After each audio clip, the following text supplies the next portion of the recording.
तो बच्चों आज हम आपके लिए लेकर के आए हैं परमाणु संरचना का नया लेक्चर। और इस लेक्चर में बच्चों हम क्या पढ़ने वाले हैं? इस लेक्चर में हम पढ़ने वाले हैं बच्चों बोर के मॉडल के बारे में।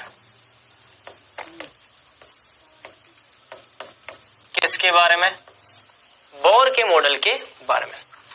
तो आज हमें मुख्य रूप से पढ़ना है बोर का मॉडल। बच्चों एक बहुत ही इंपॉर्टेंट टॉपिक है आपके एग्जाम के पर्सपेक्टिव से। आपके एग्जाम में बोर के मॉडल से भर भर के क्वेश्चन पूछे जाते हैं, तो प्लीज आप इस मॉडल की अच्छे से स्टडी कर लेना। इसके जो इंपॉर्टेंट पॉइंट्स होंगे वो मैं आज आपको बताऊंगा। अगली क्लास में भी हम बोर मॉडल के बारे में चर्चा करेंगे। बोर मॉडल से संबंधित हाइड्रोजन स्पेक्ट्रम के बारे में हम क्या करेंगे? चर्चा करेंगे। चलिए तो शुरू करते हैं इस मॉडल के बारे में चर्चा। तो देखिए सबसे पहले थॉमसन का मॉडल आया, उसके बाद रदरफोर्ड का मॉडल आया, उसके बाद बच्चों बोर के परमाणु मॉडल ने अपनी दुनिया के अंदर एक जगह बनाई। तो ये बोर का परमाणु मॉडल क्या था, उसके कुछ महत्वपूर्ण बिंदु हैं, वो महत्वपूर्ण बिंदु हमको पढ़ने हैं। उससे संबंधित कुछ सूत्र भी हैं, वो सूत्र भी हम देखने वाले हैं। चलिए तो यह मॉडल जो है बच्चों ये विकिरण के क्वांटम सिद्धांत पर आधारित है। बेटा मैंने आपको ये बात बोली थी पिछली क्लास में कि अगर आपको बोर का मॉडल समझना है तो प्लांक का क्वांटम सिद्धांत, प्लांक का क्वांटम सिद्धांत और मैक्सवेल का विद्युत चुंबकीय विकिरण सिद्धांत, चिरसम्मत सिद्धांत मतलब कि क्लासिकल थ्योरी। क्लासिकल थ्योरी का मतलब बेटा यह है, चिरसम्मत सिद्धांत का मतलब यह है वह सिद्धांत जिसमें प्रकाश की तरंग प्रकृति को दिमाग में रखते हुए कैलकुलेशन की जाती। तरंग प्रकृति को यहाँ पे दिमाग में रख करके कैलकुलेशन की गई। तो मैक्सवेल का विद्युत चुंबकीय विकिरण सिद्धांत, इलेक्ट्रोमैग्नेटिक वेव थ्योरी। तो मैक्सवेल की इलेक्ट्रोमैग्नेटिक वेव थ्योरी और प्लांक का जो क्वांटम सिद्धांत है, इन दोनों को दिमाग में रखते हुए इस मॉडल को बच्चों विकसित किया गया। तो बोर ने जब ये मॉडल विकसित किया तो दो इंपॉर्टेंट कॉन्सेप्ट को दिमाग में रख करके विकसित किया। पहला कॉन्सेप्ट क्या था बच्चों? क्वांटम सिद्धांत, प्लांक का क्वांटम सिद्धांत। बेटा ध्यान रखना, मैं फिर से रिपीट कर रहा हूं, बोर ने जब अपना मॉडल विकसित किया तो दो महत्वपूर्ण सिद्धांतों को दिमाग में रख करके मॉडल विकसित किया। पहला था प्लांक का क्वांटम सिद्धांत और दूसरा था मैक्सवेल का इलेक्ट्रोमैग्नेटिक वेव सिद्धांत, जिसको आप चिरसम्मत सिद्धांत, क्लासिकल थ्योरी के नाम से भी आप जानते हैं। तो चिरसम्मत सिद्धांत मतलब कि मैक्सवेल का इलेक्ट्रोमैग्नेटिक वेव रेडिएशन वाला जो थ्योरी था वो इसी सिद्धांत के अंदर दिया गया। तो इन दोनों बातों को दिमाग में रख करके बोर मॉडल की व्याख्या की गई। बोर मॉडल जो था बेटा वो केवल एक इलेक्ट्रॉन वाली स्पीशीज पर ही लागू होता था। बोर मॉडल की सबसे बड़ी कमजोरी थी, इसको आप कमी बोल सकते हो या इसको आप बोर मॉडल की खासियत भी बोल सकते हो। बोर मॉडल जो था बेटा वो एक इलेक्ट्रॉन वाली प्रजाति पर ही लागू होता था, जैसे कि हाइड्रोजन। हाइड्रोजन के पास एक इलेक्ट्रॉन पाया जाता है, हाइड्रोजन के पास एक इलेक्ट्रॉन पाया जाता है। बात करें हीलियम की, हीलियम के पास दो इलेक्ट्रॉन होते हैं। कितने इलेक्ट्रॉन होते हैं? दो इलेक्ट्रॉन होते हैं। तो यह मॉडल जो था एक इलेक्ट्रॉन वाले हाइड्रोजन पर लागू होता है, लेकिन दो इलेक्ट्रॉन वाले हाइड्रोजन पर लागू नहीं होता। लेकिन मान लो मैं यहां पे लिखता हूं हीलियम प्लस। अगर मान लो मैं लिखता हूं हीलियम प्लस, तो दो इलेक्ट्रॉन में से एक इलेक्ट्रॉन जाएगा तो कितने बचेंगे? एक इलेक्ट्रॉन। यह मॉडल एक इलेक्ट्रॉन वाले प्रजाति पर लागू हो जाता है, लेकिन एक से ज्यादा इलेक्ट्रॉन वाली प्रजाति पर लागू नहीं होता है। इसी तरह से मान लो मैंने लिखा लिथियम। लिथियम के पास होते हैं तीन इलेक्ट्रॉन। यह मॉडल तीन इलेक्ट्रॉन वाली प्रजाति पर लागू नहीं होता, लेकिन यही मॉडल एक इलेक्ट्रॉन वाली प्रजाति पर लागू हो जाता है। इसी तरह से बात करूं अगर मैं बेरिलियम की, तो बेरिलियम में चार इलेक्ट्रॉन है, चार इलेक्ट्रॉन पर यह मॉडल लागू नहीं होता।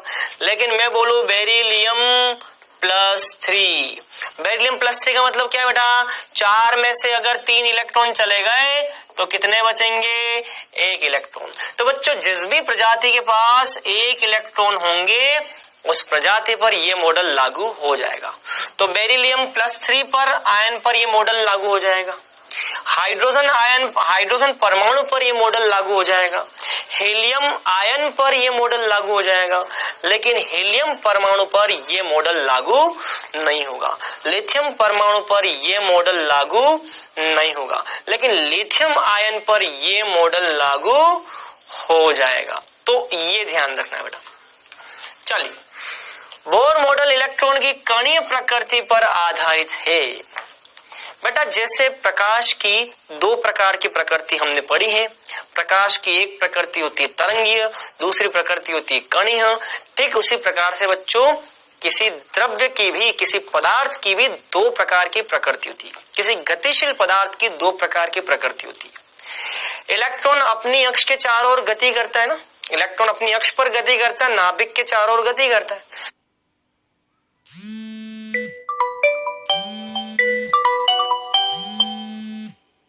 प्रकार की प्रकृति होती है। इलेक्ट्रॉन अपनी अक्ष के चारों ओर गति करता है ना, इलेक्ट्रॉन अपनी अक्ष पर गति करता है, नाभिक के चारों ओर गति करता है। तो जब भी इलेक्ट्रॉन गति करता है तो उसकी कणीय प्रकृति के साथ साथ उसकी तरंगीय प्रकृति भी होती है। तो बोर मॉडल जो है ये इलेक्ट्रॉन की कणीय प्रकृति को दिमाग में रखते हुए सारी व्याख्याएं करता है। तो ध्यान रखना, बोर मॉडल द्वारा इलेक्ट्रॉन की कणीय प्रकृति को दिमाग में रखते हुए सारी के सारे व्याख्या की गई। और यहाँ पर प्लांक के क्वांटम सिद्धांत को निश्चित तौर पर आधार माना गया और मैक्सवेल के विद्युत चुंबकीय विकिरण सिद्धांत का भी उपयोग यहाँ पर किया गया, जिसको हम क्लासिकल थ्योरी चिर सम्मत सिद्धांत भी बोलते हैं। चल आते हैं इसके कुछ मुख्य बिंदु पर। सबसे पहला बिंदु है ऋणावेशित इलेक्ट्रॉन नाभिक के चारों ओर उसी तरह से चक्कर लगाता है जैसे कि सूर्य के चारों ओर ग्रह चक्कर लगाते हैं। तो भैया इस सिद्धांत में ये बोला गया कि नाभिक के चारों ओर इलेक्ट्रॉन चक्कर लगाता है, ठीक उसी तरह से जैसे कि सूर्य के चारों ओर कौन चक्कर लगाता है? विभिन्न ग्रह चक्कर लगाते हैं। नाभिक के चारों ओर इलेक्ट्रॉन क्या करते हैं बच्चों? चक्कर लगाते हैं। वैसे ही चक्कर लगाते हैं जैसे कि सूर्य के चारों ओर, सौर मंडल में सूर्य के चारों ओर ग्रह चक्कर लगाते हैं। सौर मंडल में सूर्य के चारों ओर विभिन्न ग्रह चक्कर लगाते हैं, वैसे ही इलेक्ट्रॉन भी चक्कर लगाता है। इनका पथ क्या होता है? वृत्ताकार। इलेक्ट्रॉन के चक्कर लगाने का जो पथ होता है, ये पथ कैसा होता है बेटा? ये पथ होता है वृत्ताकार। कैसा पथ होता है बेटा? वृत्ताकार पथ होता है। तो ध्यान रखना, ये जो मोशन होता है बेटा, ये जो इलेक्ट्रॉन की गति होती है, ये सर्कुलर मोशन होता है बेटा। कौन सा मोशन होता है बेटा? Circular motion. यहाँ पे जो मोशन होता है, यहाँ पे जो गति होती है इलेक्ट्रॉन की, वो कौन सी होती है? सर्कुलर। वृत्ताकार पथ में गति होती है। यहाँ पे गति जो होती है वो इलेक्ट्रॉन की वो वृत्ताकार पथ में होती है। नाभिक तथा इलेक्ट्रॉन के मध्य लगने वाला आकर्षण बल। बिल्कुल बेटा, नाभिक और इलेक्ट्रॉन के मध्य क्या लगता है? आकर्षण बल। नाभिक और इलेक्ट्रॉन के बीच यहाँ पे क्या लगता है? आकर्षण बल। इलेक्ट्रॉन पे माइनस है, नाभिक में प्रोटॉन का प्लस है। प्लस और माइनस के बीच में क्या लगता है बेटा? आकर्षण बल। विपरीत आवेशों के बीच आकर्षण बल लगता है और समान आवेशों के बीच प्रतिकर्षण बल लगता है। पढ़ा है ना? समान आवेशों के बीच में आपको पता है प्रतिकर्षण बल लगता है और विपरीत आवेशों के बीच में आपको पता है आकर्षण बल लगता है। तो यहाँ पे बच्चों एक आकर्षण बल लग रहा है और इलेक्ट्रॉन को बाहर की तरफ धकेलने वाला एक अपकेंद्रीय बल भी यहाँ पर कार्य करता है। मैं आपको बच्चों कल की क्लास में, कल मतलब कि पिछली क्लास में बता चुका हूं कि जब भी आप एक रस्सी से किसी पत्थर को या ऑब्जेक्ट को बांध करके ऐसे ऐसे घुमाते हो, मान लो अगर मैं इस रस्सी को ऐसे घुमा रहा हूं, अचानक मान लो मैंने इसे छोड़ दिया तो बाहर जाके गिरेगा। बाहर की तरफ एक बल लग रहा है, बाहर की तरफ बल लग रहा है, तो भैया ये बाहर की ओर लगने वाला जो बल है इसको हम बोलते हैं अपकेंद्रीय बल।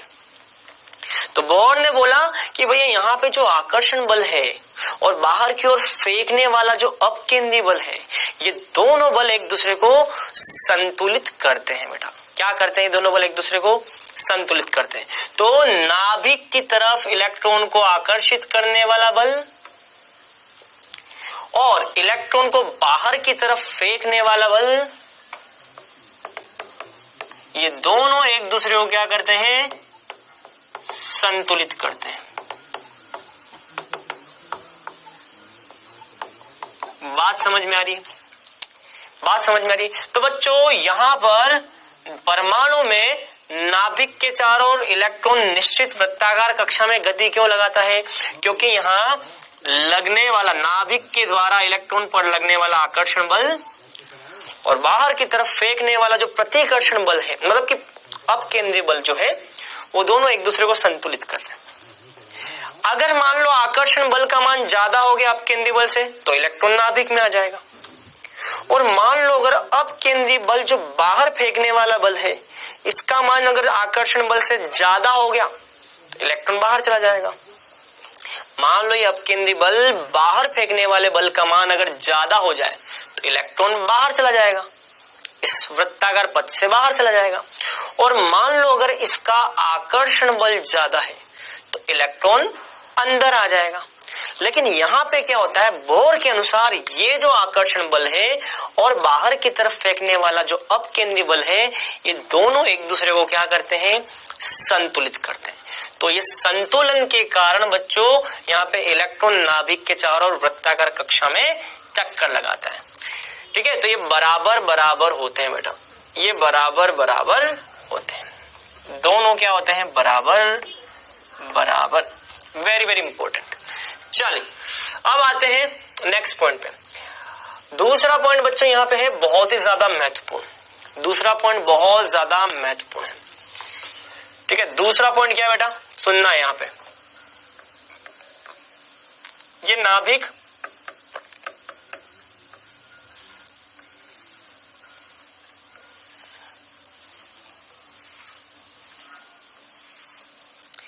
ये पहली कक्षा, ये दूसरी कक्षा, तीसरी कक्षा, चौथी कक्षा। नाभिक के चारों ओर इलेक्ट्रॉन पहली कक्षा में चक्कर लगाता है, नाभिक के चारों ओर इलेक्ट्रॉन दूसरी कक्षा में भी चक्कर लगाते हैं, तीसरी कक्षा में भी लगाते हैं, चौथी कक्षा में भी लगाते हैं। नाभिक के चारों ओर इलेक्ट्रॉन निश्चित वृत्ताकार कक्षा में क्या लगाते हैं? चक्कर लगाते हैं। नाभिक के चारों ओर इलेक्ट्रॉन निश्चित वृत्ताकार कक्षा में चक्कर लगाते हैं, पहली कक्षा, दूसरी कक्षा, तीसरी कक्षा, चौथी कक्षा। तो बच्चों आपको ये बात पता होनी चाहिए कि इस पहली कक्षा का जो कोणीय संवेग होता है, कोणीय संवेग का मतलब क्या होता है? देखो मैं आपको एक बहुत ही सिंपल सा फंडा बताता हूँ बेटा। संवेग दो तरह के होते हैं। मान लो कोई एम द्रव्यमान का ऑब्जेक्ट है, ये एम द्रव्यमान का कण v वेग से मान लो गति कर रहा है बेटा, तो जब भी एम द्रव्यमान का कण v वेग से सीधी दिशा में गति कर रहा है, एक सीधी रेखा में गति करता है, जब भी एम द्रव्यमान का कण v वेग से सीधी रेखा में गति करेगा, तो यहां पर जो संवेग होता है बेटा वो m इंटू वी के बराबर होता है। यदि कोई एम द्रव्यमान का कण v वेग से सीधी रेखा में गति करे तो यहाँ पे उपस्थित संवेग को हम क्या बोलते हैं? रेखीय संवेग बोलते हैं। द्रव्यमान इंटू वेलोसिटी करोगे तो इससे उस कण का क्या आ जाएगा? रेखीय संवेग आएगा।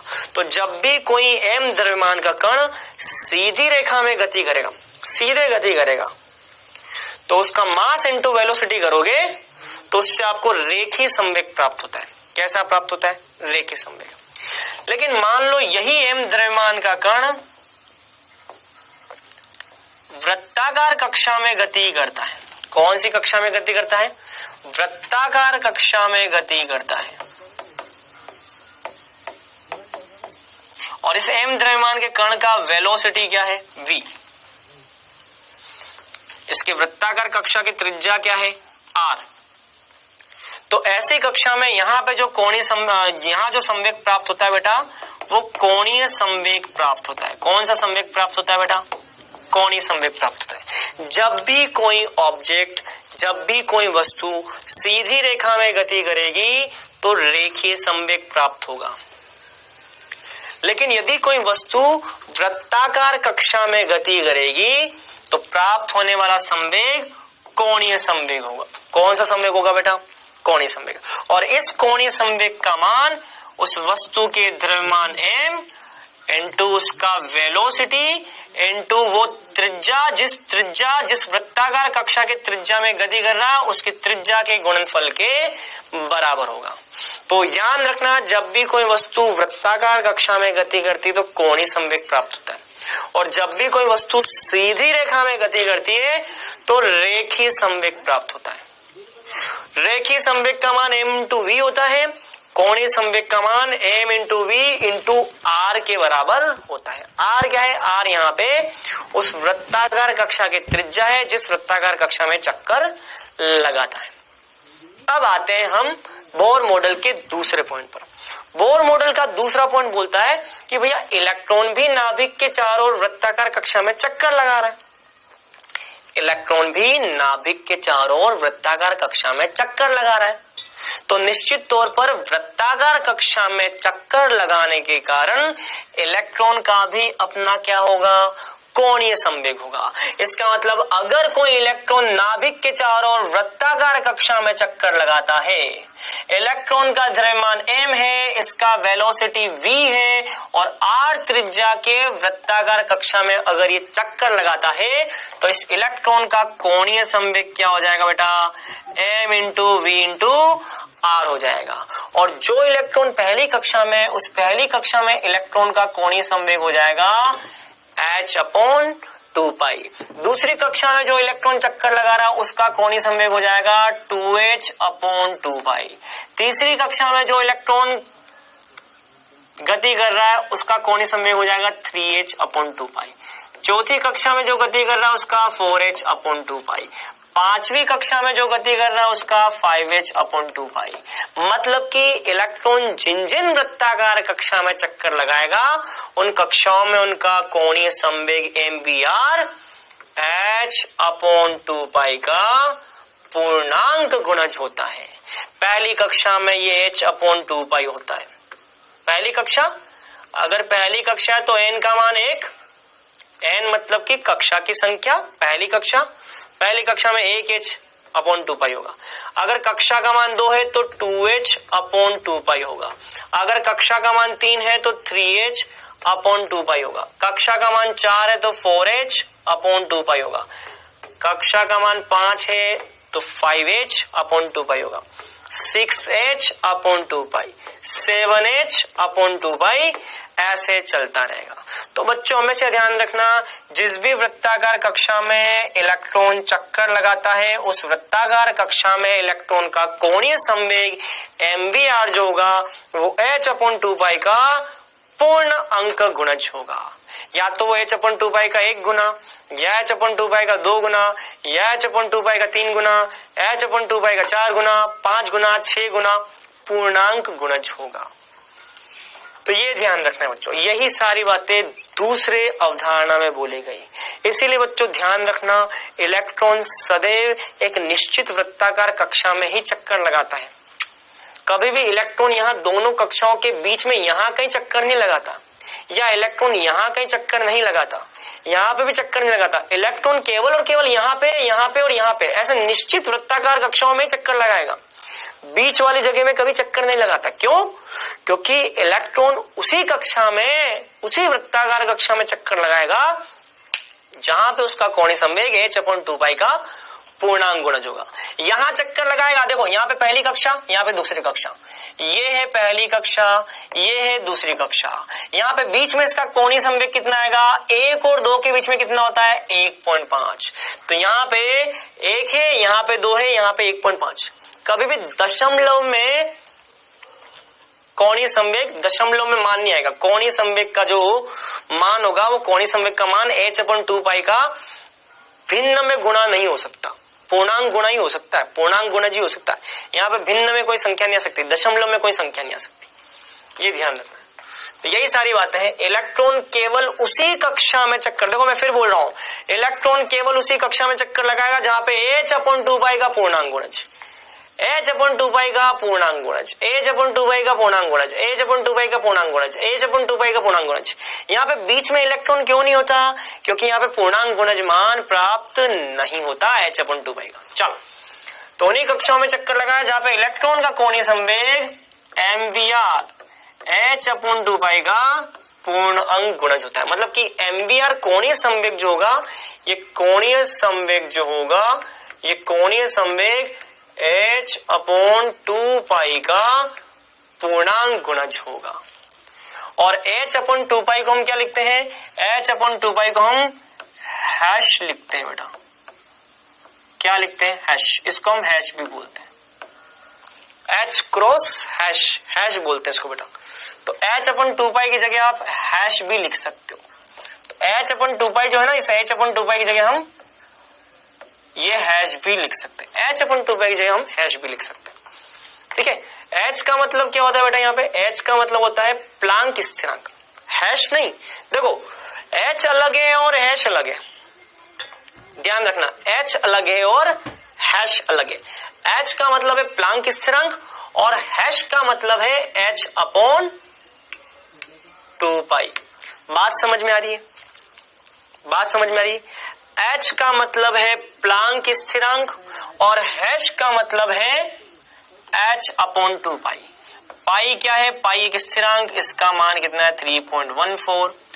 n क्या है? n धनात्मक पूर्ण गुणज है।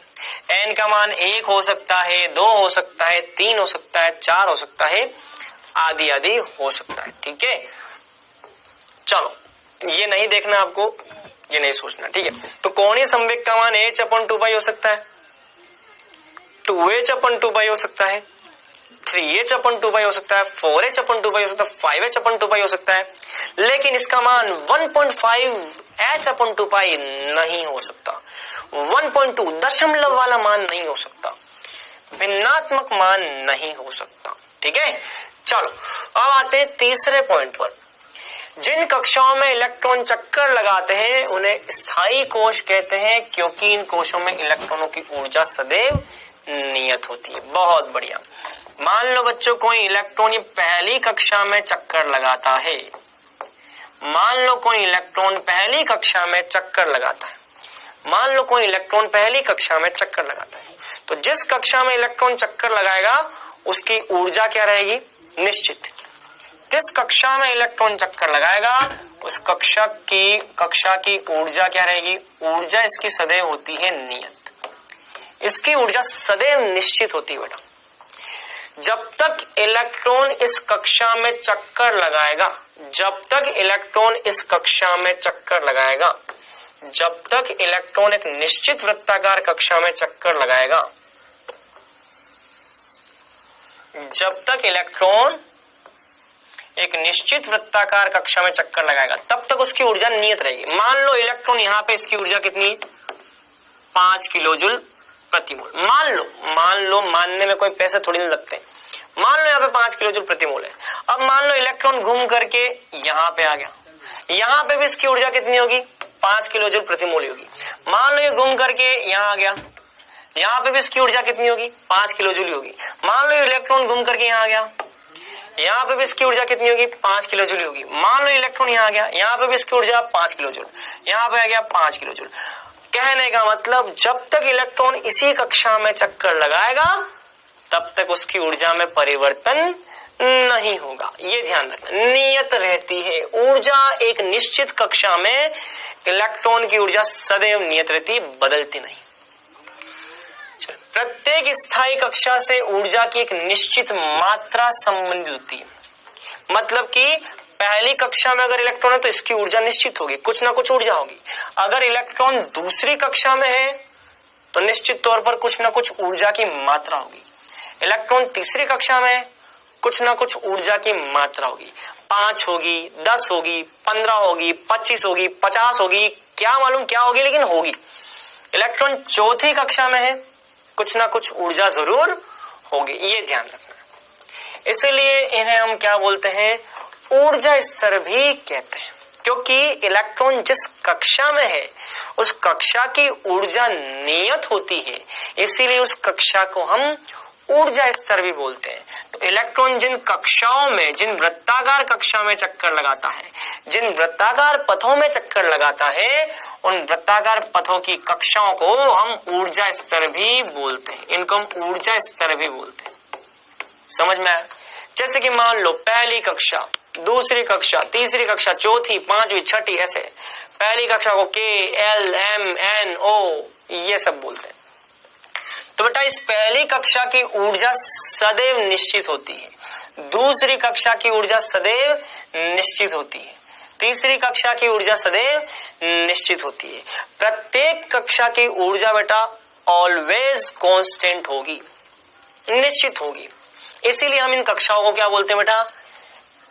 ऊर्जा स्तर भी कहते हैं। चल अगला नेक्स्ट पॉइंट, जब इलेक्ट्रॉन का संक्रमण, संक्रमण का मतलब क्या होता है बेटा? एक कक्षा से दूसरी कक्षा में जाना। संक्रमण का मतलब है एक कक्षा से दूसरी कक्षा में गमन। जब भी इलेक्ट्रॉन एक कक्षा से दूसरी कक्षा में जाएगा तो इसे हम क्या बोलते हैं बेटा? संक्रमण। जैसे कि मान लो यहां देखो, यहां देखो, ये पहली कक्षा, कोश, पहला कोश, इसको हम कोश भी बोलते हैं बेटा। कक्षा बोलो या कोश बोलो एक ही बात है। कक्षा बोलो, कोश बोलो एक ही बात है, दोनों में से कुछ भी बोल सकते हो।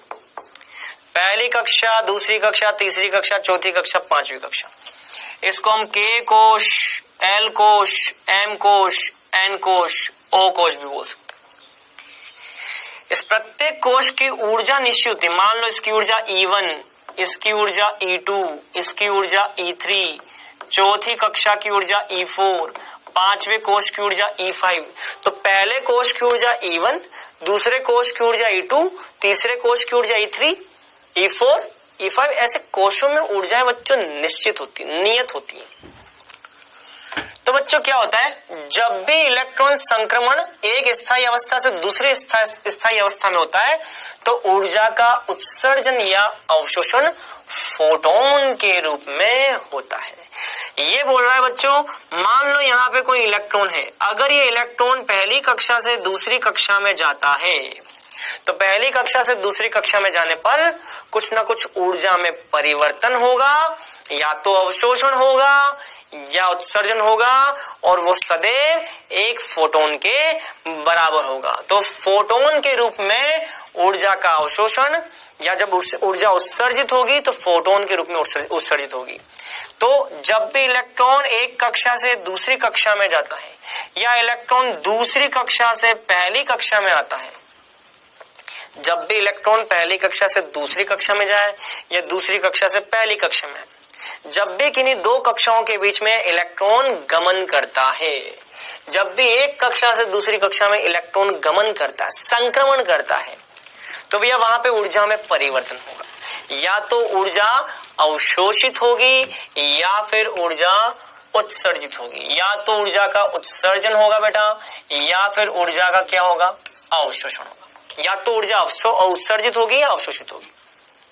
अच्छा, ऊर्जा कितनी उत्सर्जित और कितनी अवशोषित होती है?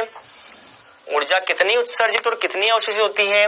तो भैया ध्यान रखना, जो भी दूसरी कक्षा है उसमें से पहली कक्षा की ऊर्जा को माइनस कर दो, उतनी ऊर्जा का यहाँ पे क्या होता है? उत्सर्जन या अवशोषण। मान लो कोई इलेक्ट्रॉन पहली कक्षा से दूसरी कक्षा में जा रहा है, तो पहली कक्षा की जो भी ऊर्जा है और दूसरी कक्षा की जो भी ऊर्जा है, इन दोनों की ऊर्जाओं का अंतर ले लो, उसी ऊर्जा का फोटोन या तो अवशोषित होगा या उत्सर्जित होगा। तो जब भी इलेक्ट्रॉन पहली कक्षा से दूसरी कक्षा में जाएगा या दूसरी कक्षा से पहली कक्षा में आएगा, तो हमेशा ध्यान रखना बेटा, पहली कक्षा और दूसरी कक्षा की ऊर्जा के अंतर के बराबर फोटोन या तो उत्सर्जित होगा या अवशोषित होगा, ये ध्यान रखना। चलो, जब इलेक्ट्रॉन का संक्रमण अंतः से बाह्य कोश में होता है, मतलब कि पहली कक्षा से बाहर वाली कक्षा में होता है, अंदर वाली कक्षा से बाहर वाली कक्षा में होता है, तो ऊर्जा अवशोषित होती है। ये पॉइंट बोलता है कि जब भी इलेक्ट्रॉन बेटा पहली कक्षा से नीचे वाली अंदर वाली कक्षा से बाहर वाली कक्षा में होता है, ये अंदर वाली कक्षा, ये बाहर वाली कक्षा, जब भी इलेक्ट्रॉन अंदर वाली कक्षा से बाहर वाली कक्षा में होता है, जब भी इलेक्ट्रॉन का संक्रमण अंदर वाली कक्षा से बाहर वाली कक्षा में होता है, जब भी इलेक्ट्रॉन का संक्रमण अंदर वाली कक्षा से बाहर वाली कक्षा में होता है, तो अंदर वाली कक्षा से बाहर वाली कक्षा में जब भी होगा तो ऊर्जा का अवशोषण हो जाएगा। तो ऐसा करने पर ऊर्जा का क्या हो जाएगा? अवशोषण। और जब भी इलेक्ट्रॉन बाहर वाली कक्षा से अंदर वाली कक्षा में आता है तो ऊर्जा का क्या होगा? उत्सर्जन हो जाएगा। क्या हो जाएगा बेटा?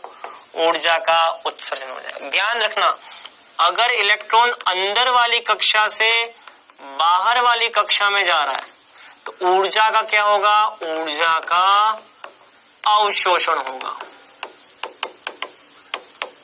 और अगर इलेक्ट्रॉन बाहर वाली कक्षा से अंदर वाली कक्षा में आ रहा है तो ऊर्जा का क्या होगा? उत्सर्जन होगा। अवशोषण मतलब कि अवशोषित करना, उत्सर्जन मतलब कि बाहर निकालना, उत्सर्जित करना, एमिट करना। समझ में आ रहा है? बायोलॉजी के अंदर उत्सर्जन पढ़ते हो ना? उत्सर्जन मतलब कि मल, अपशिष्ट, जितने भी गंदे पदार्थ हैं वो शरीर से बाहर त्यागना। तो उत्सर्जन मतलब कि बाहर की तरफ त्यागना, बाहर निकालना। और अवशोषण मतलब कि मान लो आपने रात को समोसा खा लिया, कचौड़ी खा ली, तो कचौड़ी और समोसा हमारे शरीर में क्या होंगे? अवशोषित हो जाएंगे, शरीर में जम जाएंगे। वसा जमती है, अवशोषित हो जाती है। तो ऊर्जा के अवशोषण का मतलब ऊर्जा परमाणु के अंदर अवशोषित हो जाएगी, चूस लेगा परमाणु, अवशोषित कर लेगा उसको। और उत्सर्जन का मतलब बाहर निकाल देगा, अपने शरीर से बाहर त्याग देगा। जैसे कि मल का, पसीने का, गंदे पदार्थों का हम अपने शरीर से बाहर त्याग करते हैं, वैसे ही जब भी इलेक्ट्रॉन ऊपर वाली कक्षा से नीचे वाली कक्षा में आएगा, बाहर वाली कक्षा से अंदर वाली कक्षा में आएगा, तो ऊर्जा उत्सर्जित होगी, बाहर निकलती है, बाहर निकल जाती है। और जब भी नीचे वाली कक्षा से बाहर वाली कक्षा में जाएगा, अंदर वाली से बाहर वाली में जाएगा, तो ऊर्जा का अवशोषण होगा, अवशोषित होगी ऊर्जा। ये ध्यान रखिए, हमेशा N2 का मान N1 से ज्यादा होगा, N2 बड़ा होगा, N1 छोटा होगा, चाहे ऊर्जा का अवशोषण हो या उत्सर्जन हो। हमेशा बेटा N2 का मतलब होगा बाहर वाली कक्षा। मैंने कहीं पर भी N2 लिखा ना, समझ जाना N2 का मान N1 से बड़ा होगा। अगर मान लो N1 का मान मान लो मैंने 5 लिखा, तो N2 जो होगा वो 5 से ज्यादा होगा, 6 होगा, 7 होगा, 8 होगा। बात समझ में आ रही है? अगर N1 मैंने 5 लिखा तो N1 से N2 हमेशा ज्यादा होगा। अगर ये 5 है तो 5 से हमेशा ज्यादा होगा, ये ध्यान रखना। चलिए अब आते हैं बच्चों कुछ क्वेश्चंस पे। ये था बोर मॉडल, बोर मॉडल के कुछ पॉइंट्स थे। अब आते हैं बेटा कुछ क्वेश्चन पे। विद्युत चुंबकीय विकिरण निर्वात में किस वेग से गति करती है? बताइए, विद्युत चुंबकीय विकिरण निर्वात में किस वेग से गति करती है? अरे बहुत सिंपल सा आंसर है, प्रकाश के वेग से गति करती है, 3 × 10⁸ मीटर प्रति सेकंड। क्वेश्चन नंबर 2 देखिए बेटा, फोटोन की तरंग दैर्ध्य क्या होगी जिसकी ऊर्जा इतनी दे रखी है? तो फोटोन की ऊर्जा का फॉर्मूला क्या है? hc/λ। मैं फोटोन की ऊर्जा का ये फॉर्मूला कब उपयोग में लूंगा? जब मुझे क्या पूछा जाएगा? तरंग दैर्ध्य लैम्बडा पूछा जाएगा या लैम्बडा दिया होगा। चलो क्या लिखेंगे? 6.62 प्लांक स्थिरांक का मान क्या होगा? 6.62 × 10⁻34। प्रकाश के वेग का फॉर्मूला क्या होगा? 3 × 10⁸ मीटर प्रति सेकंड बटा लैम्बडा का मान कितना होगा? लैम्बडा हमको ज्ञात करना है और ये ऊर्जा का मान कितना है? 4.38 × 10⁻18 जूल। यहां से हम क्या निकाल सकते हैं? लैम्बडा निकाल सकते हैं। लैम्बडा बराबर क्या आएगा? 6.62 × 10⁻34 × 10⁸ × 3 डिवाइडेड बाय 4.38 इंटू 10 की घात -18। इसको अगर मैं थोड़ा सोल्व कर दूं 19.26 इंटू ऊपर वाले को अगर मैं सोल्व कर दूं 19.26 आ जाएगा, 10 की घात -26 डिवाइडेड बाय 4.38 इंटू 10 की घात -18। इसको सोल्व करें तो 19.26 4.38 इंटू -18 ऊपर गया तो -8 मीटर, ये आ जाएगा। ठीक है, ठीक है, ये आ जाएगा। बस इसको सॉल्व कर लो। ये लगभग कितना आएगा, 4 × 20, 4 × 16, ये लगभग इतना आना चाहिए बेटा। ये आंसर आना चाहिए आपका 454 एंगस्ट्रॉम, ये आंसर बनना चाहिए, ए ऑप्शन आ जाना चाहिए यहाँ पे, क्योंकि 4 × 16 लगभग इतना आना चाहिए। ठीक है, चलो अगला क्वेश्चन, क्वेश्चन नंबर 3। ये क्वेश्चन देखो, 1 किलोवाट का एक रेडियो ट्रांसमीटर 800 हर्ट्ज आवृत्ति दे रखी है 800 हर्ट्ज, इससे प्रति सेकंड निकलने वाले फोटोनों की संख्या n ज्ञात करना है। चलो, शक्ति बराबर क्या होता है बेटा, शक्ति बराबर होता है ऊर्जा बटा समय, E बटा टी। शक्ति बराबर होता है E बटा टी। चलो, बहुत बढ़िया। और ऊर्जा का फॉर्मूला मैंने क्या बताया था, किसी भी प्रकाश स्रोत से निकलने वाली कुल ऊर्जा क्या होती है, किसी भी बल्ब या प्रकाश स्रोत से निकलने वाली कुल ऊर्जा क्या होती है बेटा, प्रकाश स्रोत से निकलने वाली कुल ऊर्जा होती है N Hc बटा लैम्बडा, या ये होता है N H न्यू, ऐसे लिखते हो। एनर्जी क्या आ जाएगी, NHc बटा लैम्बडा इंटू टाइम, ये हो जाएगा पावर। चलो, पावर कितनी दे रखी है, पावर दे रखी है 1 किलोवाट, 10 की घात 3 वाट, तो यहां आ जाएगा 10 की घात 3 वाट। एन फोटोन हमें ज्ञात करने, समय हमें नहीं पता, इंटू Hc बटा लैम्बडा। Hc बटा लैम्बडा की जगह हम क्या लिख सकते हैं, Hc बटा लैम्बडा की जगह हम H न्यू लिख सकते हैं, Hc बटा लैम्बडा की जगह हम H न्यू लिख सकते हैं।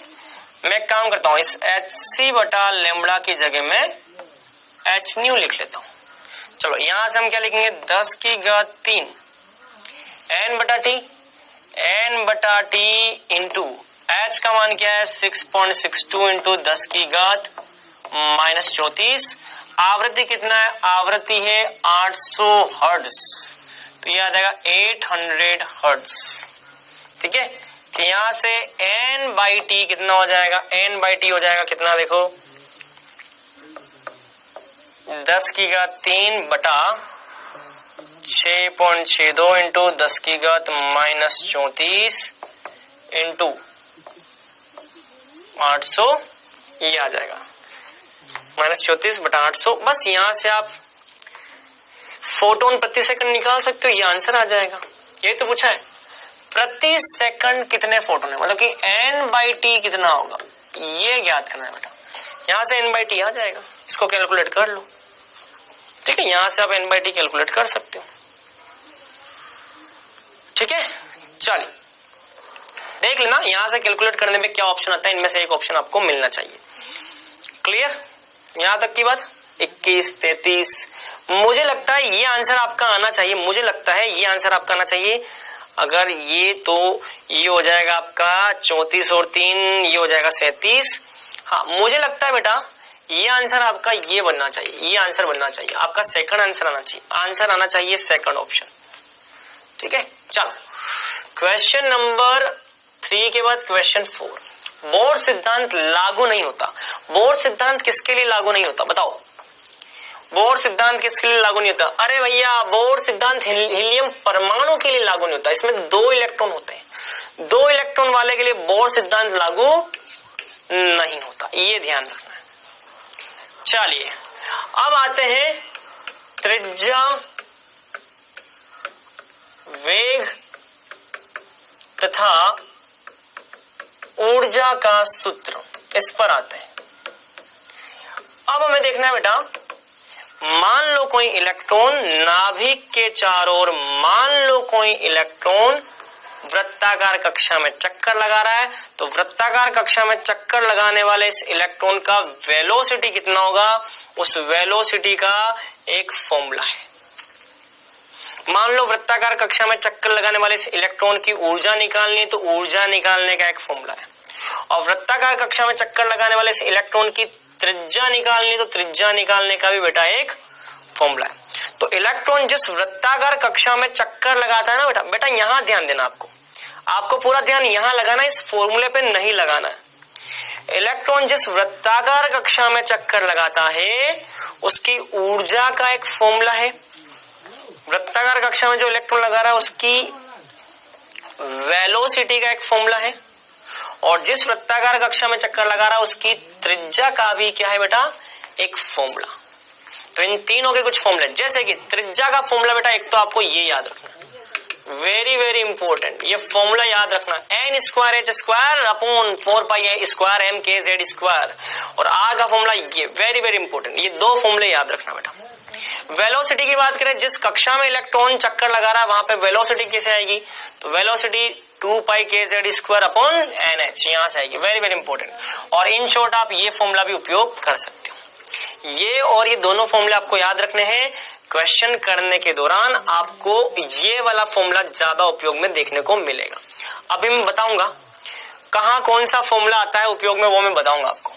एनर्जी की बात करते हैं, एनर्जी का बड़ा फॉर्मूला तो ये है, लेकिन प्रश्न करते समय आपको मैं बताऊंगा ये वाला फॉर्मूला हम ज्यादा उपयोग में लेते हैं।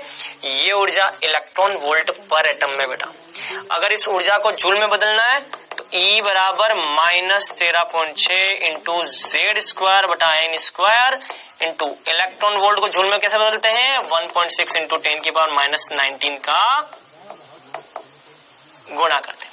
यदि इलेक्ट्रॉन वोल्ट वाली ऊर्जा को जूल में बदलना है 1.6 इंटू 10 की पावर -19 का गुणा कर दो।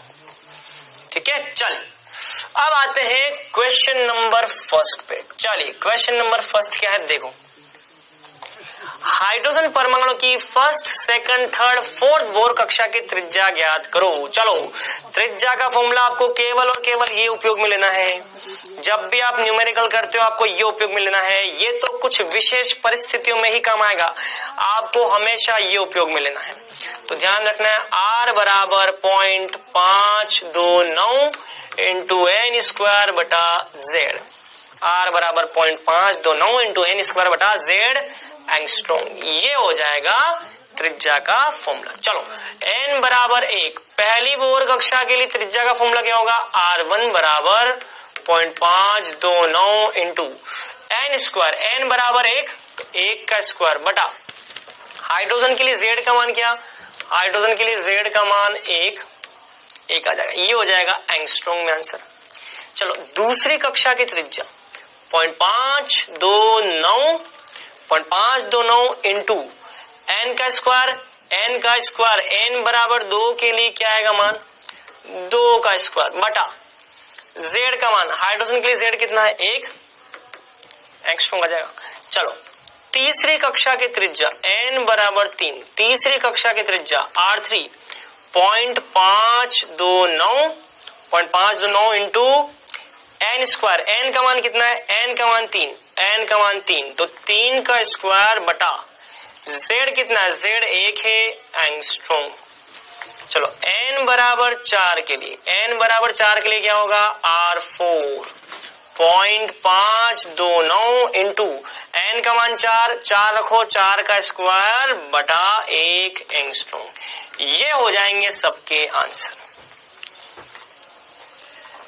स्पीड हमारी अच्छी होनी चाहिए, स्पीड हमारी अच्छी होनी चाहिए तभी हम एग्जाम में अच्छे होने की उम्मीद कर सकते हैं। अगर हमारी स्पीड बहुत बेहतर है तो हम एग्जाम में अच्छे होने की उम्मीद कर सकते हैं। अगर हमारी स्पीड अच्छी नहीं है, बहुत लूल टाइप की स्पीड है, तो फिर भैया मजा नहीं आएगा। चलो क्वेश्चन नंबर 2, ये क्वेश्चन 2 देखो, हीलियम प्लस की तीसरी और पांचवी कक्षा की त्रिज्या का अनुपात बताओ। हीलियम प्लस की तीसरी और पांचवी कक्षा के त्रिज्या का अनुपात, त्रिज्या बराबर होता है 0.529 इंटू एन स्क्वायर बटा जेड एंगस्ट्रॉम। इस फॉर्मूले से मैं लिख सकता हूं R प्रोपोर्शनल है n स्क्वायर के और व्युत्क्रमानुपाती है z के। ये आ जाएगा बेटा फॉर्मूला। हीलियम प्लस के लिए z का मान कितना होता है 2। हीलियम प्लस के लिए z का मान 2 है। इसका मतलब अगर ये वाला मान नियत है, अगर ये किसी एक परमाणु के लिए हम बोलते हैं नियत है, तो r जो होगा वो n स्क्वायर के क्या होगा प्रोपोर्शनल हो जाएगा। मतलब कि r तीसरी कक्षा के लिए r3 और पांचवी कक्षा r5 बराबर तीसरी कक्षा के लिए n का मान कितना होगा 3 का स्क्वायर बटा पांचवी कक्षा के लिए n का मान कितना होगा 5 का स्क्वायर। कितना आता है बेटा 3 का स्क्वायर 9, 5 का स्क्वायर 25। ये आ जाएगा बेटा आंसर, ये आंसर हो जाएगा बेटा। क्लियर। चलो क्वेश्चन नंबर 2 के बाद क्वेश्चन नंबर 3 पे आते हैं। क्वेश्चन नंबर 3 पे आते हैं। हाइड्रोजन की सेकंड कक्षा, हाइड्रोजन के लिए z का मान 1, सेकंड कक्षा n का मान 2। चलो बहुत अच्छी बात है। और लिथियम प्लस 2 की थर्ड कक्षा, इसके लिए z का मान लिथियम के लिए 3 और n का मान 3। इनके लिए त्रिज्या का अनुपात ज्ञात करो। चलो त्रिज्या का अनुपात, चलो हाइड्रोजन के लिए और लिथियम प्लस 2 के लिए त्रिज्या का अनुपात। चलो आप मुझे बताओ, मैं काम करता हूं, पहले हाइड्रोजन के लिए लिखता हूं। चलो हाइड्रोजन के लिए त्रिज्या का फॉर्मूला मैं क्या लूंगा 0.529 इंटू n स्क्वायर बटा z। चलो क्या लिखूंगा RH बराबर 0.529 इंटू n का मान कितना है 2 का स्क्वायर बटा z का मान कितना 1, इतना एंगस्ट्रॉम आ गया पहली समीकरण। चलो लिथियम के लिए लिखते हैं R बराबर लिथियम प्लस 2 0.529 इंटू n का स्क्वायर, n का मान कितना है n का मान 3 का स्क्वायर बटा z का मान कितना है z का मान 3। ये हो जाएगी दूसरी समीकरण। अब मुझे हाइड्रोजन के लिए और लिथियम के लिए इन दोनों की त्रिज्या का अनुपात निकालना। तो हाइड्रोजन के लिए और लिथियम के लिए इन दोनों के लिए त्रिज्या का अनुपात निकालना। चलो हाइड्रोजन के लिए त्रिज्या का अनुपात क्या है 0.529 इंटू 2 का स्क्वायर, ये हो जाएगा 4 डिवाइडेड बाय लिथियम प्लस 2 के लिए 0.529 इंटू 3 से 3 गया तो यहाँ पे आ जाएगा 3, ये से ये गया, आंसर आ जाएगा 4/3 आंसर हो जाएगा। मैं एक बार फिर देख लेता हूँ। हाइड्रोजन के लिए सेकंड कक्षा, हाइड्रोजन के लिए z का मान 1, n का मान 2, तो n स्क्वायर बटा z, n का मान 2 स्क्वायर आ गया 4 आ गया। लिथियम के लिए तीसरी कक्षा, z का मान 3 और n का मान भी 3, तीसरी कक्षा के लिए z का मान 3 तो नीचे z का मान 3 आ जाएगा, n का स्क्वायर 3 का स्क्वायर, 3 से 3 गया 3 बच जाएगा। तो हाइड्रोजन की जो त्रिज्या है और लिथियम की जो इस कक्षा की त्रिज्या उसका अनुपात, हाइड्रोजन के लिए और लिथियम के लिए जो त्रिज्या का अनुपात है वो आ जाएगा 4/3 आ जाएगा। इस तरीके से क्वेश्चन आपको करना है। चलिए क्वेश्चन नंबर 4, हाइड्रोजन परमाणु के तीसरी कक्षा में उपस्थित इलेक्ट्रॉन का वेग ज्ञात करना। चलो वेलोसिटी का फॉर्मूला क्या है, वेलोसिटी का ये फॉर्मूला आपको उपयोग करना, आप सीधा इसका उपयोग कर सकते हो बेटा 2.188 इंटू 10⁶ z/n मीटर प्रति सेकंड।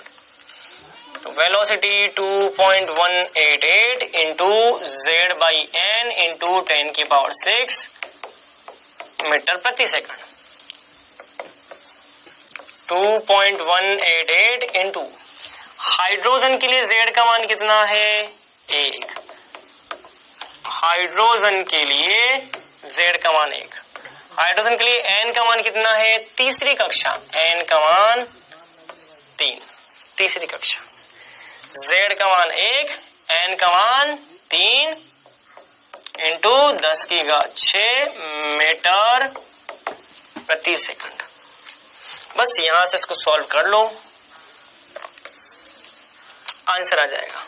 इसको अगर मैं थोड़ा सॉल्व करूं तो 21.88 डिवाइडेड बाय 3 इंटू 10⁵ मीटर प्रति सेकंड। इसको मैं ऐसा भी लिख सकता हूं बेटा, ये हो जाएगा 7 × 21, 3 × 2 = 6, 9 × 27 इंटू मीटर प्रति सेकंड। ये हो जाएगा बेटा आंसर। इस तरीके से आप क्वेश्चन को सॉल्व कर सकते हैं। क्लियर? चल, कुछ अतिरिक्त बिंदु बेटा ध्यान रखना, कुल ऊर्जा जो होती है बेटा, मैं आपको थोड़ा सा बता देता हूं, वो kinetic energy plus potential energy के योग के बराबर होती है।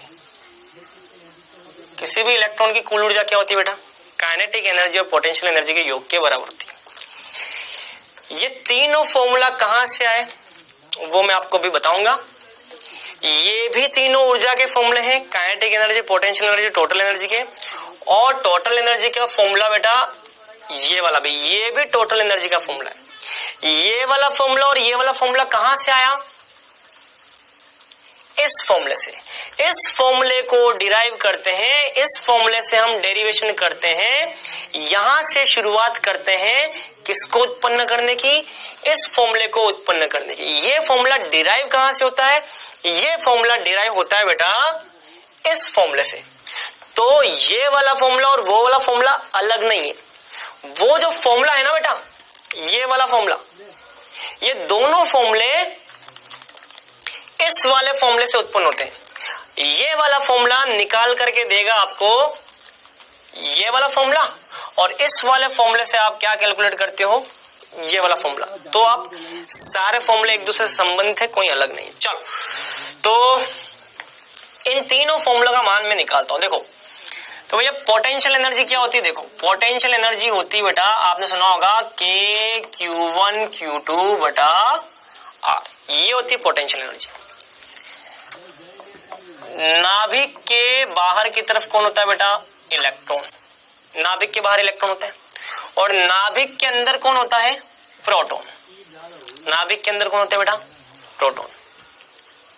मान लो नाभिक के अंदर Z प्रोटॉन है। प्रोटोनों की संख्या कितनी है? Z। मान लो नाभिक के अंदर प्रोटोनों की संख्या कितनी है? Z। इसका मतलब यहाँ पे Q1 आवेश हम क्या लिखेंगे? ZP, Z प्रोटॉन के बराबर, और Q2 आवेश हम क्या लिखेंगे? इलेक्ट्रॉन के बराबर। एक प्रोटॉन का आवेश जो है वो किसके बराबर होता है? इलेक्ट्रॉन के बराबर। मतलब कि Q1 बराबर ZE हो जाएगा और Q2 बराबर E हो जाएगा। मैं यहां से लिखूंगा Q1 बराबर लिखूंगा Z इंटू E, और Q2 बराबर मैं लिखूंगा E। बहुत बढ़िया। बटा त्रिज्या का मान जो है वो बेटा R है, तो नीचे आ जाएगा R। इलेक्ट्रॉन पर आवेश हमेशा किसमें होता है? माइनस में। तो इलेक्ट्रॉन पे आवेश हमेशा माइनस में। यहां से फॉर्मूला क्या आएगा पोटेंशियल एनर्जी का? माइनस KZ² बटा R। ये हो जाएगा पोटेंशियल एनर्जी का फॉर्मूला। देखो ये रहा पोटेंशियल एनर्जी का फॉर्मूला, माइनस KZ² बटा, देखो सेम फॉर्मूला है। चलो गतिज ऊर्जा का फॉर्मूला क्या होता है? आ जाओ। गतिज ऊर्जा बराबर होती है 1/2 mv² होती है। क्लियर? चलो अभी हमने थोड़ी देर पहले एक फॉर्मूला पढ़ा था बेटा, थोड़ी देर पहले फॉर्मूला पढ़ा था हमने, थोड़ी देर पहले एक फॉर्मूला पढ़ा था। फॉर्मूला तो क्या पढ़ा था? हम ये बोलेंगे कि मतलब एक अवधारणा पढ़ी थी। हमने पढ़ी थी कि इन दोनों के बीच लगने वाला आकर्षण बल इनके लगने वाले अपकेंद्रीय बल के क्या होता है? बराबर। ये पढ़ा था बेटा।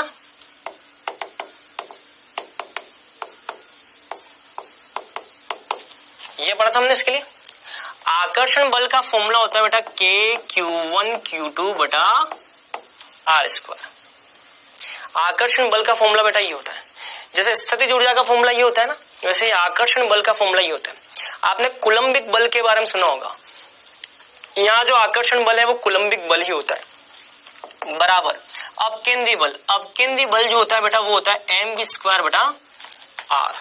Q1 का मान कितना है? Q1 का मान है Z इंटू ई, तो Z इंटू ई। Q2 का मान कितना है? Q2 का मान है E R स्क्वायर बराबर एम वी स्क्वायर बटा आर, एम वी स्क्वायर बटा आर, तो ये हो जाएगा एम वी स्क्वायर बटा आर। क्लियर? तो ये आकर्षण का बल है, अपकेंद्री बल के बराबर। बल दोनों बराबर है, इसलिए हम यहाँ पे माइनस प्लस चिन्ह की बात नहीं करते हैं, यहाँ पे हम केवल वैल्यू की बात करते हैं, क्योंकि हम देख रहे हैं कि दोनों की वैल्यू समान है, केवल वैल्यू की बात करते हैं। यहां से मुझे एम वी स्क्वायर बटा आर, इसका मान क्या मिल जाएगा? के जेड स्क्वायर बटा आर स्क्वायर। आर से आर गया तो एम वी स्क्वायर बराबर क्या हो जाएगा? एम वी स्क्वायर बराबर के जेड स्क्वायर अपन आर, तो 1/2 एम वी स्क्वायर की जगह क्या आ जाएगा? एम वी स्क्वायर की जगह के जेड स्क्वायर बटा आर, तो के जेड स्क्वायर बटा आर। ये आ जाएगा काइनेटिक एनर्जी का फॉर्मूला। एम वी स्क्वायर कहां से आया? एम वी स्क्वायर यहां से आया, इसका मान किसके बराबर? के जेड स्क्वायर बटा आर, के जेड स्क्वायर बटा आर, ये आ गया। ये फॉर्मूला आ जाएगा बेटा। काइनेटिक एनर्जी इसके बराबर, काइनेटिक एनर्जी हो गई के जेड ई स्क्वायर बटा 2r, के जेड स्क्वायर बटा 2r, तो ये आ गया, ये काइनेटिक एनर्जी का फॉर्मूला आ गया। बात क्लियर? चलो यहां तक की बात क्लियर। चलो अब मैं काम करता हूं, कुल ऊर्जा का फॉर्मूला निकालता हूं। चलो दोनों फॉर्मूले आ गए, काइनेटिक एनर्जी आ गई, पोटेंशियल एनर्जी आ गई, दोनों आ गई। चलो अब हम लिखते हैं बेटा कुल ऊर्जा का फॉर्मूला। टोटल एनर्जी बराबर होगी kinetic energy plus potential energy. Potential energy कितनी है? Minus k Z square upon r, minus k Z square upon r. इसको जब सॉल्व करेंगे तो -1/2 के जेड स्क्वायर बटा आर, ये आ जाएगा टोटल एनर्जी का फॉर्मूला। -1/2 के जेड स्क्वायर अपन आर, -1/2 के जेड स्क्वायर अपन आर, तो ये आ जाएगा आंसर। तीनों के फॉर्मूले आ गए। क्लियर? यहां तक की बात। मतलब कि बेटा एक चीज यहां पे सुनो, के जेड स्क्वायर अपन 2r बराबर क्या होता है? Kinetic energy. के जेड स्क्वायर अपन 2r बराबर क्या होता है?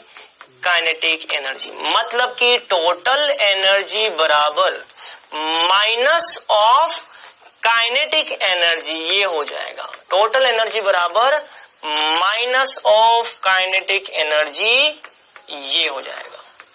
माइनस का माइनस, टोटल एनर्जी बराबर माइनस का माइनस, इस पूरे को हम लिखते हैं काइनेटिक एनर्जी, काइनेटिक एनर्जी। ये आ गया दोनों में संबंध, काइनेटिक एनर्जी और टोटल एनर्जी में ये संबंध आ गया। क्लियर? चलो एक चीज और, यहां तक की बात क्लियर। चलो एक चीज और, के जेड ई स्क्वायर बटा आर बराबर क्या हो जाएगा? के जेड ई स्क्वायर बटा आर, ये किसके बराबर है? पोटेंशियल एनर्जी के बराबर। देखो के जेड स्क्वायर बटा आर, के जेड स्क्वायर बटा आर, ये किसके बराबर? पोटेंशियल एनर्जी के बराबर। मतलब कि टोटल एनर्जी बराबर माइनस के जेड स्क्वायर बटा आर, 1/2, यहाँ पे इस पूरे की जगह क्या आ जाएगा? ये 2 नीचे आ गया, पोटेंशियल एनर्जी, तो ये आ जाएगा पोटेंशियल एनर्जी। ये हो जाएगा टोटल एनर्जी का फॉर्मूला। इस तरीके से बेटा हम चीजों को कर सकते हैं। क्लियर? यहां तक की बात। Total energy. अच्छा यहाँ पे एक चीज और ध्यान रखें, माइनस भी दे रखा है, तो ये माइनस, एक चीज यहाँ पे ध्यान रखें, इस पूरे को साथ में लेते हैं। देखो इस पूरे को मैं साथ में लेता हूं। देखो minus k Z square upon r, minus k Z square upon r, ये पूरा पोटेंशियल एनर्जी के बराबर है। मतलब कि माइनस के साथ में पूरा आ रहा, तो ये प्लस हो जाएगा ऐसे। तो ये संबंध और ये संबंध टोटल एनर्जी का काइनेटिक एनर्जी और पोटेंशियल एनर्जी के साथ में, तो ये ध्यान रखना बेटा। ठीक है, तो ये very very important. Total energy बराबर माइनस ऑफ काइनेटिक एनर्जी और टोटल एनर्जी बराबर 1/2 potential energy. Very very important, ये ध्यान रखना बेटा, बहुत ज्यादा महत्वपूर्ण फॉर्मूलास। ठीक है, चलो यहां पे अब आते हैं कुछ परिभाषाओं के साथ। अब हम आते हैं कुछ परिभाषा पे, महत्वपूर्ण परिभाषा। इसमें सबसे पहली परिभाषा है बेटा आयनीकरण ऊर्जा की। किसकी? आयनीकरण ऊर्जा की। चल पहली कक्षा, यहां पे आप बनाते दूसरी कक्षा, चलो पहली कक्षा, फिर आप बनाते हो दूसरी कक्षा, फिर आप उससे ऊपर बनाते हो तीसरी कक्षा, ऐसे बनाते हो ना बेटा। फिर आप बनाते हो चौथी कक्षा, फिर आप बनाते हो पांचवी कक्षा, और सबसे ऊपर क्या होती है? अनंत कक्षा। n बराबर अनंत भी होता है। यदि इलेक्ट्रॉन को पहली कक्षा से अनंत कक्षा में भेजना है, यदि इलेक्ट्रॉन को पहली कक्षा से अनंत कक्षा में भेजना है, तो जितनी ऊर्जा की आवश्यकता होती है उस ऊर्जा को हम बोलते हैं आयनीकरण की ऊर्जा। यदि मुझे इलेक्ट्रॉन को पहली कक्षा से अनंत कक्षा में भेजना है तो जितनी ऊर्जा की आवश्यकता होती है उसको हम बोलते हैं आयनीकरण ऊर्जा। तो जब भी इलेक्ट्रॉन को पहली कक्षा से अनंत कक्षा में भेजना है, जब भी इलेक्ट्रॉन को पहली कक्षा से कहां फेंकना है? अनंत कक्षा में, तो इसके लिए जितनी ऊर्जा चाहिए उसको हम क्या बोलते हैं बेटा? आयनीकरण की ऊर्जा। आयनीकरण की ऊर्जा का मतलब है इलेक्ट्रॉन को पहली कक्षा से अनंत कक्षा में भेज दो। जब भी इलेक्ट्रॉन को पहली कक्षा से अनंत कक्षा में भेजना है तो इसके लिए जितनी ऊर्जा चाहिए उसी को हम बोलते हैं आयनीकरण की ऊर्जा। अनंत कक्षा का मतलब क्या है बेटा? अनंत कक्षा का मतलब है इलेक्ट्रॉन को परमाणु से बिल्कुल बाहर फेंक देना।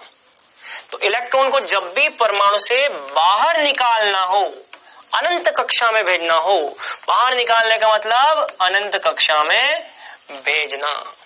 और विलगित परमाणु मतलब कि ऐसा परमाणु जो कि बंधित अवस्था में नहीं है, जो बंध नहीं बनाता, बंधित अवस्था में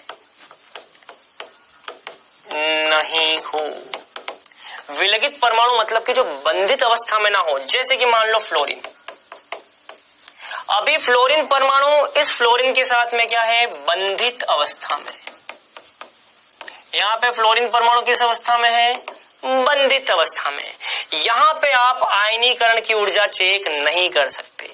बंधित अवस्था में आयनीकरण की ऊर्जा चेक नहीं करनी है, आपको विलगित परमाणु अवस्था में चेक करनी। मतलब कि फ्लोरीन जब अकेला हो ना, अकेला दुखेला, अपनी जिंदगी में जब तन्हा हो, तब आपको विलगित अवस्था में उसके लिए इलेक्ट्रॉन को निकालने के लिए, बाहर निकालने के लिए जितनी ऊर्जा चाहिए वो चेक करनी। ठीक है, चलो दूसरी होती है पृथक्करण की ऊर्जा। पृथक्करण की ऊर्जा का मतलब है बेटा इलेक्ट्रॉन को दूसरी कक्षा से अनंत में भेजना है, इलेक्ट्रॉन को तीसरी कक्षा से अनंत में भेजना है, चौथी से, पांचवी से, मतलब कि पहली कक्षा को छोड़ करके बाकी किसी भी कक्षा से अनंत में इलेक्ट्रॉन को भेजना है। तो इसे हम क्या बोलते हैं? पृथक्करण की ऊर्जा। जब भी इलेक्ट्रॉन को पहली कक्षा से अनंत में भेजना है तो आयनीकरण की ऊर्जा, और जब भी इलेक्ट्रॉन को दूसरी, तीसरी, चौथी, पांचवी, छठी, सातवीं, आठवीं से अनंत में भेजना है तो पृथक्करण की ऊर्जा। तो दूसरी, तीसरी, चौथी, पांचवी से इलेक्ट्रॉन को अनंत में भेजना है तो इसे हम बोलते हैं पृथक्करण की ऊर्जा। तो जब भी इलेक्ट्रॉन को पहली कक्षा से अनंत कक्षा में भेजना है तो आयनीकरण की ऊर्जा, इलेक्ट्रॉन को दूसरी, तीसरी, चौथी, पांचवी कक्षा से अनंत में भेजना है तो इसको हम बोलते हैं पृथक्करण की ऊर्जा। पहली कक्षा को हम बच्चों बोलते हैं मूल अवस्था। क्या बोलते हैं? मूल अवस्था। और पहली कक्षा को छोड़ करके बाकी जितनी भी कक्षाएं हैं ना, इनको हम बोलते हैं बेटा उत्तेजित अवस्था। क्या बोलते हैं बेटा? उत्तेजित अवस्था। n बराबर 1 को छोड़कर शेष सभी अवस्था को उत्तेजित अवस्था कहते हैं। तो अगर n बराबर 1 की बात करूं तो इसको हम बोलते हैं मूल अवस्था, और n बराबर 1 को छोड़ करके बाकी सभी कक्षाओं की बात करूं इनको बोलते हैं उत्तेजित अवस्था। मतलब कि परमाणु में इलेक्ट्रॉन को उत्तेजित अवस्था से जब अनंत में भेजोगे तो इसके लिए आवश्यक ऊर्जा को हम क्या बोलते हैं? पृथक्करण की ऊर्जा। ये भी क्या है? उत्तेजित अवस्था। ये भी क्या है? उत्तेजित अवस्था। ये भी क्या? उत्तेजित अवस्था। ये भी उत्तेजित अवस्था। लेकिन ये क्या है? मूल अवस्था। क्या है बच्चों?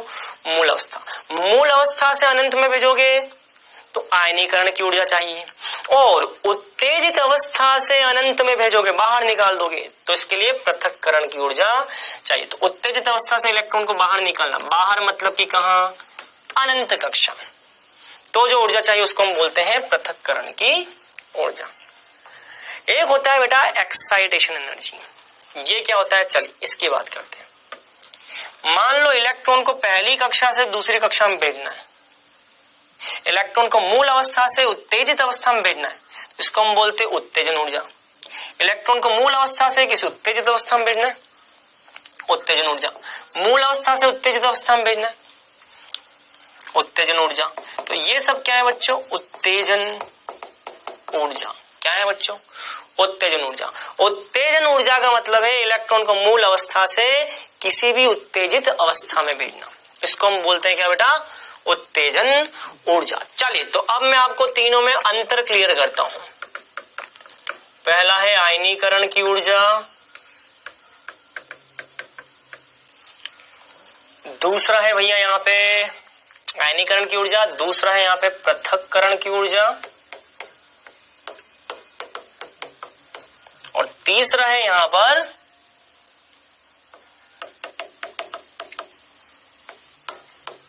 उत्तेजन ऊर्जा। चलो इन तीनों में क्या फर्क है, आइए देखते हैं इन तीनों में क्या फर्क है। इन तीनों में क्या फर्क है देखते हैं। आयनीकरण की ऊर्जा में इलेक्ट्रॉन n बराबर 1 से कहा जाता है? n बराबर अनंत में। आयनीकरण की ऊर्जा में जब आपको आयनीकरण की ऊर्जा मिलेगी तो इलेक्ट्रॉन पहली कक्षा से जब अनंत कक्षा में जाएगा तो आयनीकरण की ऊर्जा। जब इलेक्ट्रॉन दूसरी, तीसरी, चौथी, पांचवी किसी भी उत्तेजित अवस्था से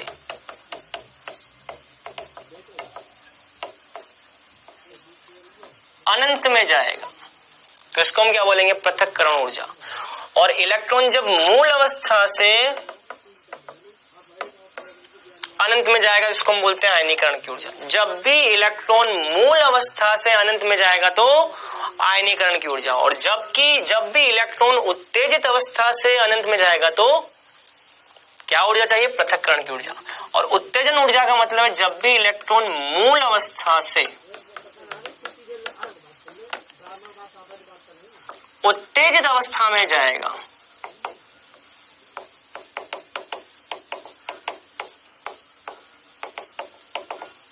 इसके लिए जो ऊर्जा चाहिए उसको हम बोलते हैं उत्तेजन ऊर्जा।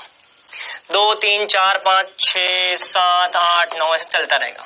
2 3 4 5 6 7 8 9 ऐसे चलता रहेगा। ये तीनों में अंतर है बेटा। तो जब पहली कक्षा से अनंत में जाना हो जो ऊर्जा चाहिए आयनीकरण ऊर्जा, उत्तेजित अवस्था से अनंत में जाना हो तो पृथक्करण ऊर्जा, और पहली कक्षा से मूल कक्षा से आपको मूल अवस्था से अगर आपको उत्तेजित अवस्था में जाना हो तो उत्तेजन ऊर्जा।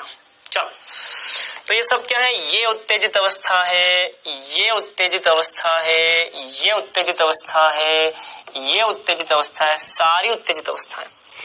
n बराबर 2 को हम बोलते हैं प्रथम उत्तेजित अवस्था, इसको हम बोलते हैं बेटा प्रथम उत्तेजित अवस्था। n बराबर 3 को हम बोलते हैं, इसको हम बोलते हैं द्वितीय उत्तेजित अवस्था। क्या बोलते हैं बेटा इसको? द्वितीय उत्तेजित अवस्था। क्या बोलते हैं? द्वितीय उत्तेजित अवस्था। इसको हम बोलते हैं तृतीय उत्तेजित अवस्था। क्या बोलते हैं? तृतीय उत्तेजित अवस्था। इसको हम बोलते हैं चतुर्थ उत्तेजित अवस्था। प्रथम उत्तेजित अवस्था, द्वितीय, तृतीय, चतुर्थ। तो प्रथम उत्तेजित अवस्था, ओहो इसके लिए पेन चेंज करना पड़ेगा हमें। चलो तो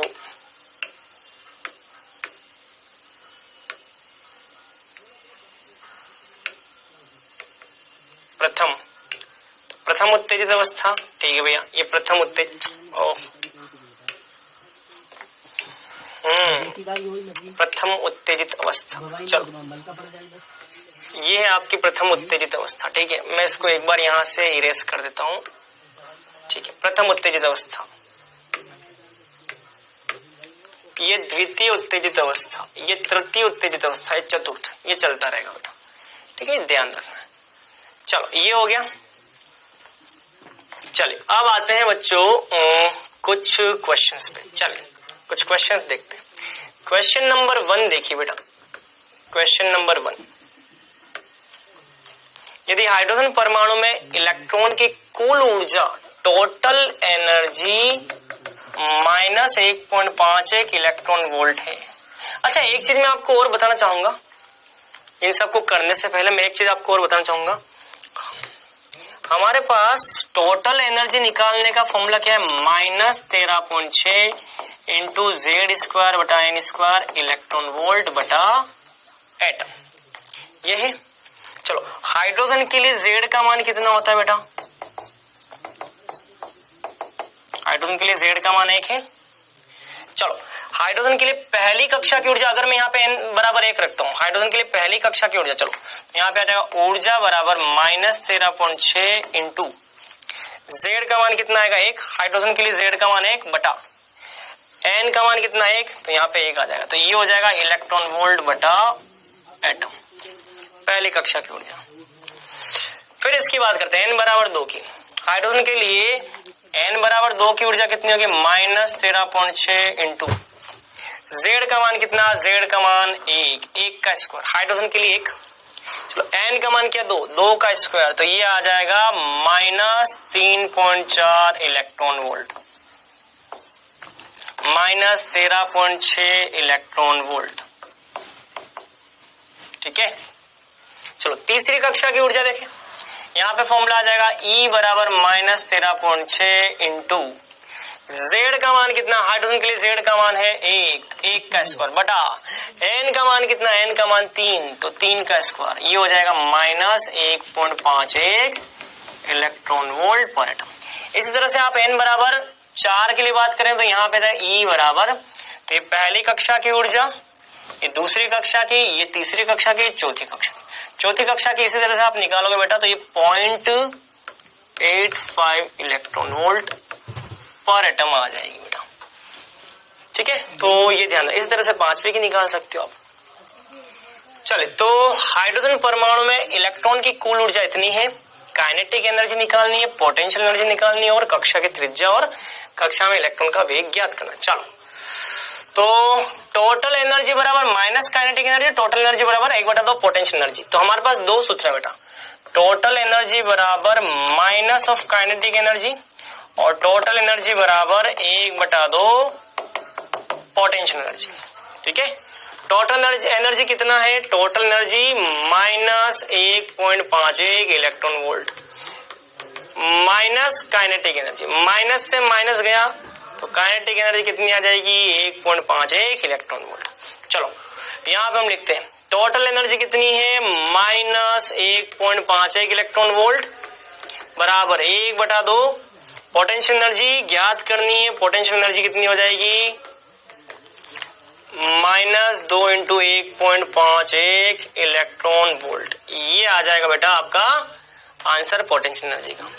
चलो पोटेंशियल एनर्जी आ गई, अब हम निकालेंगे कक्षा की त्रिज्या। आप मुझे बताओ टोटल एनर्जी 1.51 इलेक्ट्रॉन वोल्ट किस कक्षा की? टोटल एनर्जी 1.51 वोल्ट किस कक्षा की? ये रहा, ये रहा, देखो देखो देखो देखो, टोटल एनर्जी 1.51 वोल्ट किस कक्षा की है? तीसरी कक्षा की, n बराबर 3, मतलब कि हाइड्रोजन के लिए n बराबर 3 कक्षा की त्रिज्या हमको ज्ञात करनी है। ये जो टोटल एनर्जी दे रखी है बेटा, ये टोटल एनर्जी किसकी है? तीसरी कक्षा की। तो तीसरी कक्षा के लिए हमको त्रिज्या ज्ञात करनी है 0.529 इंटू n² बटा z एंगस्ट्रॉम।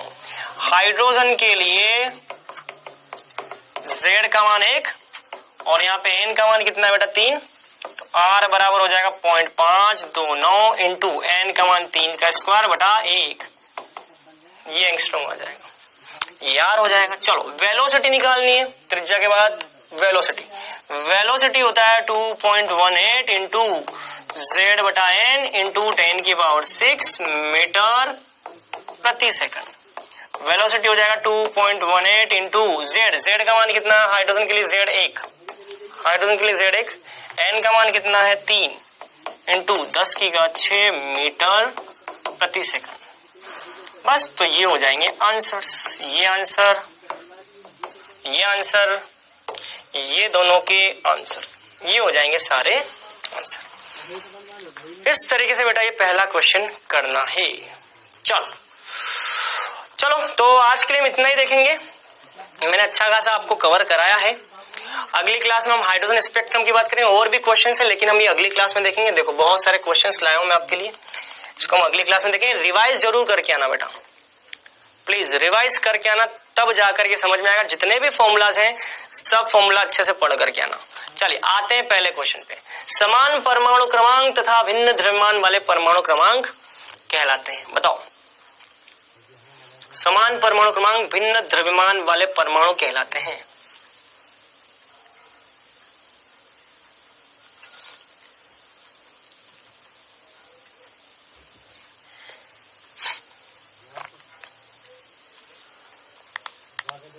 चलिए कर लिया होगा। हाइड्रोजन का कौन सा समस्थानिक रेडियोधर्मी है?